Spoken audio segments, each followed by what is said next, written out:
शाईफेक केल्याचं वाईट वाटलं नाही असं सुद्धा आता बोललं जातंय। पालकमंत्री मेघना बोर्डीकर यांनी आता ही प्रतिक्रिया दिलेली। पालकमंत्री मेघना बोर्डीकर यांच्या गाडीवरती शाईफेक झालेली होती, त्यावेळी त्यांनी प्रतिक्रिया दिलेली आहे। कर्जमाफी झालीच पाहिजे म्हणत शेतकरी आक्रमक झाले होते।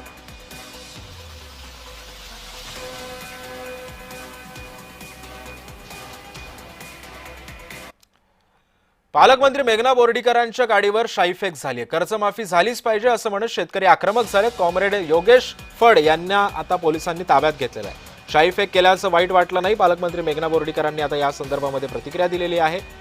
शेतकरी आंदोलनादरम्यान हा सगळा प्रकार घडला होता। आपल्या गंगाखेड शहरामध्ये मी आज आहे। गंगाखेड तालुक्यामध्ये 83% शेतकरी बांधवाच्या खात्यामध्ये पैसे जमा झालेले आहेत। महाराष्ट्रामध्ये सगळ्यात पहिला जिल्हा परभणी जिल्हा आहे। 420 कोटी रुपये तातडीची मदत शेतकऱ्यांच्यासाठी मिळालेली आहे। त्यामुळे एवढं सगळं झालेलं आहे। काही लोक असतात, विरोधी पक्षातली काही असतात, ती मंडळी अशा प्रकारचे करत असतात, पण त्याच्याने काही फरक पडणार नाही। शेतकरी समाधानी आहे। मी स्वतः दिवाळी तुम्ही सुद्धा होतात शेतकरी बांधवाच्या घरीच केलेली आहे, त्यामुळे शेतकरी वर्ग समाधानी आणि शेतकऱ्यांना विश्वास आहे की मोदीजींचं सरकार, देवेंद्रजींचं सरकार त्यांच्या पाठीशी ठामपणे हो।